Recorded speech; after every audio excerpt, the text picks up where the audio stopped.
Allô Nancy? Allô? Écoute, la dernière fois qu'on s'est vu, donc c'était en 2019. T'avais jamais parlé publiquement du fait que t'étais une enfant de la DPJ toi-même. Puis depuis ce temps-là, ta vie a beaucoup changé. T'as délaissé ta carrière de journaliste sportive pour te consacrer, on peut dire, à la cause des enfants de la DPJ. Pourquoi? Ça a été un gros tournant. En fait, c'était ma première entrevue. Je sautais. Hein? Je me souviens qu'à l'époque, la directrice de la fondation m'avait dit, Nancy, si toi, malgré le fait que tu as quand même bien réussi dans la vie puis que tu es bien, tu n'as pas le courage de te tenir droite puis de dire haut et fort, voilà, c'est de là que je viens. C'est qui va le faire? Ouais. Ça m'avait, tu sais, c'est un peu comme une claque au visage, puis je savais qu'elle avait raison. Mais ça a été difficile de faire le pas. Il n'y a aucun regret. Mais ma vie, comme tu le dis, a pris un tournant. Et puis, je ne m'y attendais pas du tout. Il n'y avait rien de planifié là-dedans. Ça s'est imposé à moi. Mon nom est Nancy Audet. Je suis une petite fille de Saint-Dominique du Rosaire. Parce que donc, en 2019, tu as écrit un livre sur ton parcours. Là, tu sors un nouveau livre, puis c'est vraiment centré sur la situation des enfants qui se retrouvent à la DPJ. J'avais envie d'écrire un livre accessible sur l'état de la maltraitance au Québec parce que c'est encore un grave problème. On ne la voit pas toujours parce que les dossiers de la Direction de la protection de la jeunesse, tu le sais, sont confidentiels. Ça fait en sorte qu'on ne voit pas les enfants, on ne les entend pas. Ils sont invisibles aux yeux du public, mais ils existent. Et ils sont très nombreux, en fait de plus en plus nombreux. Il y a des humains qui souffrent, des petits êtres humains. Puis il y a encore trop d'enfants qui meurent au Québec, là. N'ayons pas peur des mots, là. Tu sais, il y a eu Thomas Audet au Saguenay-Lac-Saint-Jean, il y a eu la fillette de Grimby, il y a eu les deux petits garçons à Wendake, il y a eu une petite fille à Sherbrooke dans le fond d'un spa, il y a eu... Je sais pas, tu sais, dans l'indifférence totale, est-ce qu'on est désensibilisé? Il y a juste 17 % des anciens de la DPJ qui quittent le système, en fait, avec un diplôme d'études secondaires.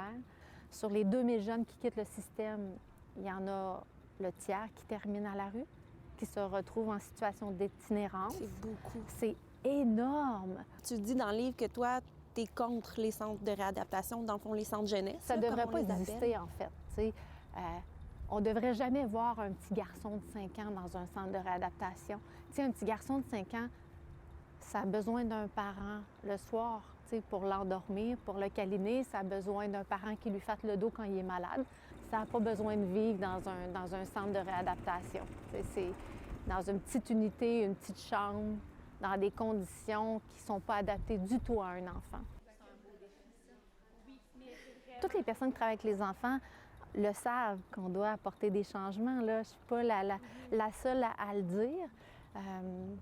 Puis ces gens-là, des fois, ont peur de parler.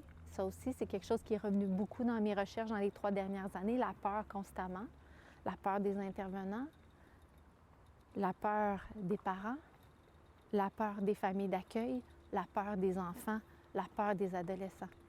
Est-ce que tu penses que la commission Laurent va changer les choses? Tu sais, je veux dire, là, ça fait 1 an et demi à peu près que le rapport a été déposé. As-tu l'impression qu'il y a des changements qui sont en train d'être opérés? Bien, en ce moment, on n'en voit pas. Au contraire, je pense que les choses se sont encore plus détériorées dans la dernière année. C'est pas moi qui le dis, c'est les statistiques. Il y a eu 132 000 signalements en 2021 au Québec. C'est un triste record. Je voulais dire que quand on fait bien les choses, on sauve des vies. Puis il y a moyen de bien faire les choses. Mais pour ça, on a besoin que tout le monde vienne nous donner un coup de main.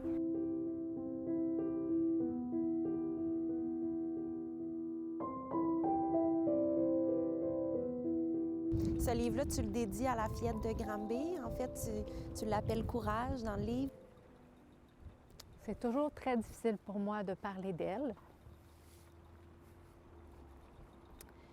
Je voulais lui dédier mon livre parce que c'est une petite fille qui m'habite. Je pense constamment à elle.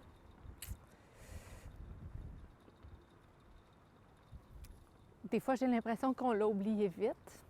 C'est juste le fait que je sois devant vous et que j'ai pas le droit de dire son prénom. Moi, je trouve ça violent. Que même dans la mort, on n'a pas le droit de lui redonner Sa dignité. son identité. Qui on protège? J'aurais bien aimé qu'au Québec, on puisse parler d'elle, qu'on puisse voir son visage lumineux, qu'on puisse voir son sourire. C'était une petite fille heureuse. Peut-être que si on l'avait vue, je ne sais pas, peut-être qu'on serait plus touchés. Peut-être que là, on sortirait dans la rue pour dire qu'on n'en veut pas d'autres enfants comme ça. Je ne sais pas. Mais pour moi, sa dignité, on va lui redonner la journée où on va réellement changer une culture qui doit être changée. Puis moi, personnellement, je vais me battre jusqu'au bout pour ça.